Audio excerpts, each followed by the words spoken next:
Horror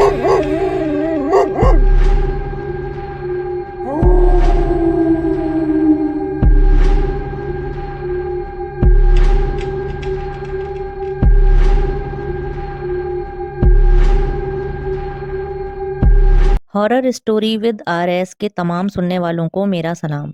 उम्मीद करती हूँ कि आप खैरियत से होंगे। यहाँ ये बात शेयर करती चलूँ कि अगर आपके पास कोई हैरत अंगेज कहानी या फिर कोई वाकयात मौजूद हैं तो आप हमें सेंड कर सकते हैं। व्हाट्सएप नंबर डिस्क्रिप्शन में मौजूद है। आइए कहानी का आगाज करते हैं।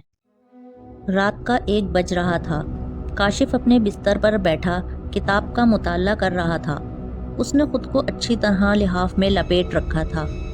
गैस का हीटर इसने अभी कुछ देर पहले ही बंद किया था, क्योंकि अभी कुछ देर बाद वो सो जाता। बाहर बारिश हो रही थी और मौसम बेहद ठंडा था। ऐसे में रात तक दिलचस्प किताबों का मुताला करने में उसे बेहद लुत्फ आता था। इसका एक भाई भी साथ होता था जो इससे छोटा था।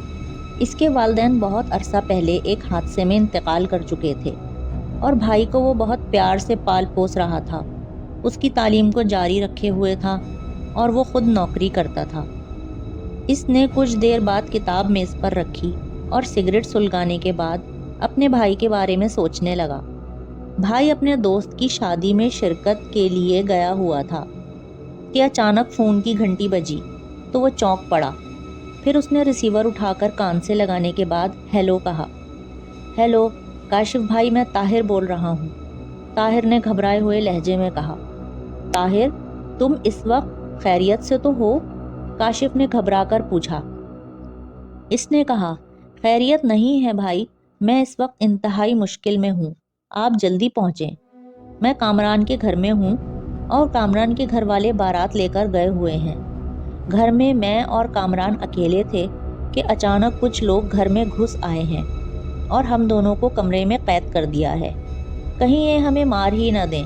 आप जल्दी पहुँचें, प्लीज़ भाई, जल्दी करें। इसके बाद फ़ोन कट गया। काशिफ ने जल्दी से रिसीवर क्रेडल पर फेंका। फिर वो जल्दी से बिजली की तेज़ी से उठा। इसने गर्म जूते, कोट और दस्ताने पहने, कानों पर मफलर लपेटा। इसके बाद अलमारी से रिवॉल्वर निकालकर भी जेब में रख लिया। घर को ताला लगाया और बाहर आ गया। काशिफ अपनी सोचों में गुम एहतियात से बाइक चला रहा था कि अचानक इसे कुछ दूर सड़क के किनारे एक शख्स नजर आया जो हाथ हिलाकर इसे रुकने का इशारा कर रहा था। काशिफ ने बाइक आहिस्ता करी और सोचने लगा कि आखिर इसे रोकने वाला कौन शख्स हो सकता है। फिर इसे ख्याल आया कि कोई शख्स होगा जिसे किसी की ज़रूरत होगी। ये बात भी इसके जहन में आई कि वो कोई लुटेरा भी हो सकता है और साथ ये ख्याल भी आया कि वो कोई पुरस्कार मखलूक भी हो सकती है। काशिफ सोचने लगा कि इसे रुकना नहीं चाहिए था, लेकिन वो बुज़दिल भी नहीं था। इस वक्त उसको सिर्फ जल्दी थी कि वो जल्द अज जल्द कामरान की कोठी तक पहुंच जाए, और इस वक्त वो किसी और मामले में उलझ जाता तो इसे अपनी मंजिल तक पहुंचने में देर भी हो सकती थी। फिर इसने बाइक की रफ्तार मजीद बढ़ाकर तेजी से निकल जाना चाहा, लेकिन सड़क पर मौजूद शख्स ऐन इसके सामने आ गया। काशिफ को मजबूरन बाइक रोकनी पड़ गई। इसने गौर से देखा। इसे रोकने वाला एक बूढ़ा शख्स था जिसकी लंबी सफ़ेद दाढ़ी थी, जबकि इसके कपड़े भी सफ़ेद थे। इसने एक हाथ में डंडा पकड़ा हुआ था।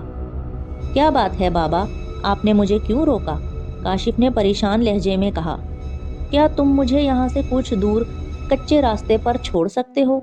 वहाँ मेरा घर है, बूढ़े ने गरजदार आवाज़ में कहा। बाबा, इस वक्त मैं बहुत जल्दी में हूँ, अगर आप कहें तो वापसी पर आपको छोड़ दूँ, काशिफ ने कहा। तुम देख रहे हो कि मैं भीख मांग रहा हूँ और कहते हो कि वापसी में छोड़ आओ, बूढ़े ने शिकायती अंदाज में काशिफ से कहा। मुझे जल्दी घर पहुँचना है, मेरी मदद करो। मुझे भी एक जगह बहुत जल्दी पहुँचना है बाबा, मामला बहुत अहम है, काशिफ ने कहा। देखो, मैं सर्दी में मर भी सकता हूँ, तुम सिर्फ चंद मिनट में मुझे मेरे घर तक पहुँचा सकते हो, सोच लो। मामला तो ये भी अहम है, अगर तुम मेरी मदद नहीं करोगे तो हो सकता है कि कभी कोई तुम्हारी मदद ना करे, बूढ़े ने अजीब अंदाज में कहा। कितनी दूर जाना है बाबा? काशिफ ने इसकी बात मान ली। काशिफ सोचने लगा कि करे तो क्या करे। ایک طرف طاہر کا مسئلہ تھا، وہ خطرناک ترین لوگوں کی قید میں تھا جو نہ صرف اس کو قتل بھی کر سکتے تھے، دوسری جانب ایک ضعیف شخص کا مسئلہ تھا جسے اگر وہ اس سرد رات میں گھر نہ پہنچاتا تو وہ مر بھی سکتا تھا۔ اس کے دل میں ساری زندگی بوجھ رہتا کہ وہ اس کی وجہ سے مر گیا ہے۔ ویسے بھی بوڑھے کا انداز ایسا تھا جیسے وہ اس کی جان نہیں چھوڑے گا۔ آخر کار اس نے فیصلہ کیا کہ وہ جلد از جلد بوڑھے کو اس کے گھر چھوڑنے کے بعد طاہر کی طرف جیتے رہو بیٹا، بوڑھے نے کہا اور بائک پر بیٹھنے لگا، لیکن اس سے صحیح طرح بیٹھا نہیں جا رہا تھا۔ کاشف کو کوفت اور پریشانی ہونے لگی، لیکن وہ کچھ نہیں بولا اور بڑھ کر کچھ دیر بعد بائک پر بیٹھنے میں کامیاب ہو گیا۔ چلو بیٹا، اس طرف کچے راستے پر گاڑی اتارو، بوڑھے نے کہا تو کاشف نے بائک آگے بڑھا کر کچے راستے پر ڈال دی۔ اسے یہاں کچے راستے پر بائک چلانے میں بہت دشواری پیش آ رہی تھی۔ کیچڑ اور مٹی کی وجہ سے بار بار بائک کا توازن خراب ہو رہا تھا۔ اس کے باوجود کاشف بائک کو چلاتا رہا۔ تقریباً 15 منٹ کے بعد کاشف نے بوڑھے سے پوچھا، بابا آپ تو کہہ رہے تھے کہ زیادہ دور نہیں جانا ہے، لیکن ہم تو کافی دور آ چکے ہیں۔ بس اب زیادہ دور نہیں ہے میرا گھر، بوڑھے نے تسلی آمیز لہجے میں کہا۔ پھر کچھ دیر بعد کاشف کو پریشانی اور کوفت ہونے لگی، کیونکہ بوڑھے کا گھر آکے ہی نہیں دے رہا تھا۔ اسے طاہر کا خیال بار بار پریشان کر رہا تھا۔ بوڑھے کو بائک پر بٹھانے سے پہلے تاکہ 5-7 منٹ میں ہی وہ بوڑھے کو اس کے گھر پہنچا دے گا اور پھر جلد از جلد طاہر کے پاس پہنچنے کی بھی کوشش کرے گا، لیکن اب تو تقریباً 20 منٹ ہو چکے تھے۔ وہ وہاں سے فرار ہونے کے بارے میں سوچنے لگا۔ اس نے آس پاس کا جائزہ لیا۔ وہ صرف دروازے سے باہر جا سکتا تھا جس سے بوڑھا اسے لے کر آیا تھا۔ بڑھیا اٹھ کر اس کے قریب آ گئی، پھر وہ بیٹھ گئی اور اسے غور سے دیکھنے لگی۔ کاشف بری طرح خوفزدہ ہو گیا۔ کیا کھانا پسند کرو گے؟ بڑھیا نے پوچھا تو کاشف گھبرا گیا اور بولا، جی نہیں، کچھ نہیں، بس میں جانا چاہتا ہوں۔ تم نہیں جا سکتے، جب تک ہم نہیں چاہیں گے تم نہیں جا سکتے، بوڑھے نے کرخت لہجے میں کہا۔ بتاؤ کیا کھانا پسند کرو گے؟ بڑھیا نے اپنا سوال دہرایا تو کاشف نے سوچا کہ اب وہ بری طرح پھنس گیا ہے اور یہاں سے فرار ہونے کی کوشش بھی ناکام ہو سکتی ہے۔ اس نے اپنے بھائی طاہر کے بارے میں سوچا اور پھر بڑھیا سے بولا، دیکھیے میرا بھائی سخت مشکل میں ہے، میں نے تو بابا جی کے ساتھ نیکی کی اور انہیں یہاں تک چھوڑنے آ گیا، لیکن آپ میرے ساتھ بہت برا کر رہے ہیں، کیا نیکی کا صلہ یہی ہوتا ہے؟ بڑھیا کے چہرے پر پراسرار مسکراہٹ بکھر گئی۔ اس نے کہا، تم خوفزدہ کیوں ہو؟ جی نہیں، ایسی تو کوئی بات نہیں ہے، میں اپنے بھائی کی وجہ سے پریشان ہوں، کاشف نے کہا۔ بھول جاؤ اسے، یہ بتاؤ کہ کیا کھاؤ گے؟ بڑھیا نے پوچھا۔ کاشف نے سوچا کہ اب تو وہ اپنے بھائی طاہر کے پاس نہیں پہنچ پائے گا، اس لیے اس کی طرف سے پریشانی کا کوئی فائدہ نہیں ہے۔ اس نے ایک گہرا سانس لینے کے بعد بڑھیا سے کہا، جو آپ کا دل چاہے کھلا دیں۔ اچھا تم بے فکر ہو کر بیٹھو، میں آتی ہوں، بڑھیا نے کہا اور اٹھ کر کمرے سے باہر چلی گئی۔ بوڑھا اپنی بات آگے بڑھاتے ہوئے بولا، یہ جو ابھی باہر گئی ہے یہ میری بیوی ہے، ہم لوگ بہت عرصے سے یہاں رہ رہے ہیں۔ اسی وقت بڑھیا کمرے میں داخل ہوئی۔ اس کے ہاتھ میں ایک بڑی سی ٹرے تھی۔ اس نے وہ کاشف کے سامنے رکھ دی، اس پر موجود کپڑا ہٹا دیا اور وہاں بہت اچھی اچھی کھانے کی چیزیں رکھی ہوئی تھیں۔ لو بھائی کھا لو، کچھ اور کھانا چاہو تو بتا دینا، بڑھیا نے کہا۔ کاشف سوچنے لگا کہ اسے کچھ کھانا چاہیے یا نہیں۔ اس پراسرار ماحول میں اسے بہت ڈر لگ رہا تھا۔ وہ پراسرار لوگ کوئی الٹی سیدھی چیز ہی نہ کھلا دیں جو کسی بھی طرح اس کے لیے نقصان دہ ثابت ہو۔ کھاؤ بھائی، کیا سوچنے لگے ہو؟ بوڑھے کی کرخت آواز اس کے کانوں سے ٹکرائی تو وہ خوفزدہ ہو گیا اور بے اختیار اس کا ہاتھ کھانے کی طرف چلا گیا۔ اس نے تلی ہوئی مرغی کی ایک ران اٹھا لی۔ مرغی بڑی لذیذ تھی۔ پریشان اور خوفزدہ ہونے کے باوجود وہ پوری ران ختم کر گیا۔ پھر بوڑھے کے کہنے پر اس نے کچھ اور چیزیں بھی کھائیں۔ کھانے سے فارغ ہو کر وہ بوڑھے سے بولا، اچھا اب مجھے اجازت دیں، اس بارش اور طوفان میں کہاں جاؤ گے؟ صبح چلے جانا، بوڑھے نے کہا۔ طوفان کہاں ہے؟ باہر تو ہلکی پھلکی بارش ہو رہی ہے، کاشف نے کہا۔ نہیں، اب ہلکی پھلکی بارش نہیں ہو رہی، طوفان آ چکا ہے، بوڑھے نے کہا۔ کاشف حیرت سے اس کی طرف دیکھتے ہوئے بولا، آپ کو کیسے پتا چلا کہ باہر طوفان آ چکا ہے؟ बूढ़ा पुरस्कार मुस्कुराहट बिखेरने के बाद बोला, आओ मेरे साथ। कुछ देर बाद वो दोनों खंडर से बाहर आए तो वाकई बाहर तूफान आया हुआ था। बूढ़ा काशिफ को लेकर वापस कमरे में आ गया। अब तो काशिफ को पक्का यकीन हो चुका था कि बदरूहों के शिकंजे में फंस चुका है, वरना बूढ़े को कैसे पता चला कि बाहर तूफान आया हुआ है। काशिफ ने अपनी आखिरी कोशिश करने का इरादा किया। अब इसे यहाँ से दौड़ जाने की कोशिश करनी चाहिए। फिर चंद लम्हों बाद इसने दौड़ लगा दी। अभी वो कमरे के दरवाजे तक ही पहुंचा था कि किसी ने इसे पीछे से पकड़ लिया। इसने फौरन मुड़कर देखा और खौफ से लरज उठा, क्योंकि बूढ़ा काफी दूर अपनी जगह पर ही बैठा था और इसका हाथ लंबा होकर काशिफ को पकड़ चुका था। फिर बूढ़े ने अपने हाथ को खींचकर काशिफ को खींच लिया। वो इसी जगह पहुंच गया जहां से उठकर भागा था। बैठ जाओ, यहाँ से तुम भागकर नहीं जा सकते, बूढ़े ने करख्त आवाज में कहा। मुझे जाने दें, मेरे भाई ताहिर की जिंदगी खतरे में है, काशिफ ने गोया इल्तिजा की। चुपचाप बैठ जाओ, बूढ़े ने गुस्से से कहा तो काशिफ बैठ गया। कुछ देर बाद बुढ़िया और बूढ़ा इसके दोनों भाई उठ खड़े हुए। बूढ़ा तो काशिफ के करीब ही खड़ा था, बाकी तीनों भी इसके पास पहुंच गए। काशिफ बहुत खौफजदा निगाहों से उन्हें देखने लगा। इसका दिल बहुत तेजी से धड़कने लगा। वो चारों जिस अंदाज से इसके पास खड़े थे, इससे अंदाज़ा हो चुका था कि किसी भी लम्हे वो चारों खौफनाक रूप बदलकर इसे भंबोर डालेंगे। इसने बेख्तियार इधर उधर नज़र की, शायद कोई दौड़ने की सूरत नज़र आ जाए। इसी लम्हे इस बूढ़े ने इससे कहा, अब तुम आराम करो, सुबह चले जाना और यहाँ से फरार होने का सोचना भी नहीं। मैं इसी वक्त जाना चाहता हूँ, काशिफ ने कहा। अभी तुम्हारे लिए बाहर बहुत खतरा है, आराम से सो जाओ, बूढ़े ने कहा। तो काशिफ हैरत से इसकी तरफ देखने लगा और बोला, खतरा मेरे लिए? हाँ, तुम्हारे लिए खतरा है। मैं अभी तुम्हें कुछ भी नहीं बता सकता, क्योंकि तुम मेरी बात का यकीन नहीं करोगे, बूढ़े ने कहा। आप बताइए, मैं आपकी बात पर यकीन कर लूँगा, काशिफ ने जल्दी से कहा।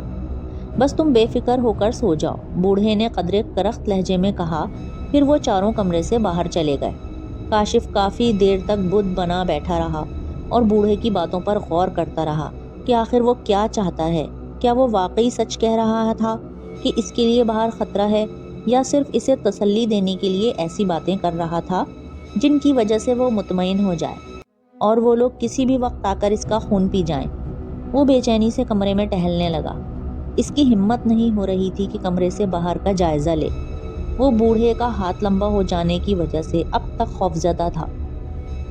बहुत देर तक टहलते रहने के बाद बिलाखिर वो थक कर बैठ गया। ताहिर के बारे में इसने सोचा कि अब तक तो उसके दोस्त को और उसको वो लोग कत्ल कर चुके होंगे।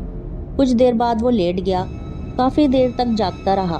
फिर रात के किसी पहर वो नींद की आगोश में सो गया। सुबह हो गई है, उठो, इसके कानों में आवाज़ आई। वो हड़बड़ाकर उठ बैठा। बूढ़ा इसके करीब ही बैठा था, इसी ने इसको जगाया था। आओ मेरे साथ मुंह हाथ धो लो और नाश्ता करके चले जाना, बूढ़े ने उठते हुए कहा। फिर वो इसे एक ऐसी जगह ले आया जहां मुंह हाथ धोने के लिए पानी भी मौजूद था। अब काशिफ को कुछ कुछ अंदाज़ा हो रहा था कि बूढ़ा और उसके साथी उसे मारना नहीं चाहते थे। मामला कुछ और है। उसने हाथ मुंह धो लिया और वापस अपने कमरे में आ गया। कुछ देर बाद बुढ़िया उसके लिए नाश्ता ले आई। बूढ़ा काशिफ के करीब बैठ गया और बोला, तुम रात को जहाँ जाना चाहते थे वहाँ जाने की ज़रूरत नहीं थी। जी, क्या मतलब? मैं समझा नहीं, काशिफ ने उलझते हुए पूछा। बूढ़ा बोला, रात में जब मैंने तुम्हें देखा तो मुझे पता चल गया कि तुम कहाँ जा रहे हो और मैंने तुम्हें रोक लिया और तुम्हें किसी तरह यहाँ ले आया। रात को तुम्हारे साथ एक बहुत बड़ा धोखा होने वाला था। तुम्हें एक बदरू ने बुलाया था। बदरू? काशिफ के मुंह से बेख्तियार निकला। हाँ, अगर तुम कुछ और आगे जाते तो वो बदरू तुम्हें अपने साथियों समेत पकड़ लेती, और अगर तुम इसकी गिरफ्त में आ जाते तो यकीनन वो अब तक तुम्हें मार कर तुम्हारा खून पी चुकी होती, बूढ़े ने कहा। लेकिन मुझे तो मेरे भाई ने फ़ोन किया था कि इसे डाकुओं ने कैद कर दिया है, काशिफ ने हैरत से कहा। लेकिन वो फ़ोन एक शैतानी चक्कर था, तुम्हारे भाई ने नहीं किया था वो फ़ोन। अब तुम आराम से घर जाओ और जाकर अपने भाई से पूछ लेना कि क्या इसने फ़ोन किया।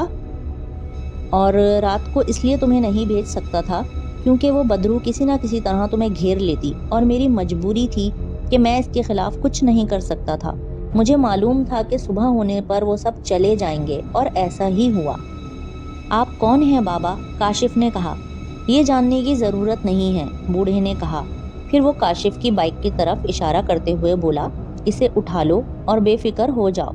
کیا وہ بدرو اور اس کے ساتھی مجھے پھر کبھی نقصان تو نہیں پہنچائیں گے؟ کاشف نے پوچھا۔ نہیں، اب وہ یہاں سے جا چکے ہیں کیونکہ وہ شیطانی چکر ایک ہی بار چلا سکتے ہیں، بوڑھے نے کہا۔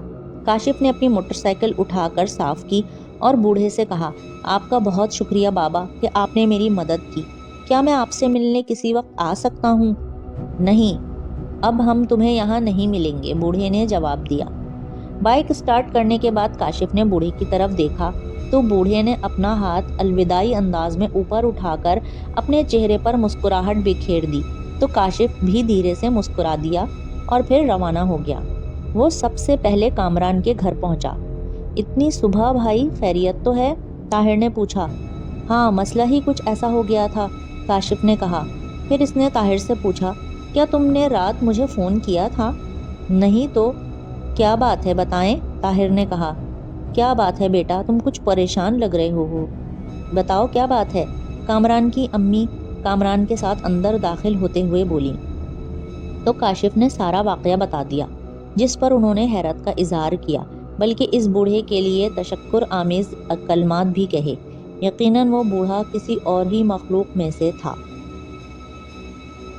تو یہ تھی ہماری آج کی کہانی۔ اگر آپ کو پسند آئی ہو تو لائک کریں، کامنٹ کر کے شیئر کریں اور سبسکرائب بھی کر دیں تاکہ ہماری نئی آنے والی ویڈیو کا نوٹیفیکیشن آپ تک پہنچ جائے۔ دعاؤں میں یاد رکھیے گا۔ اللہ حافظ۔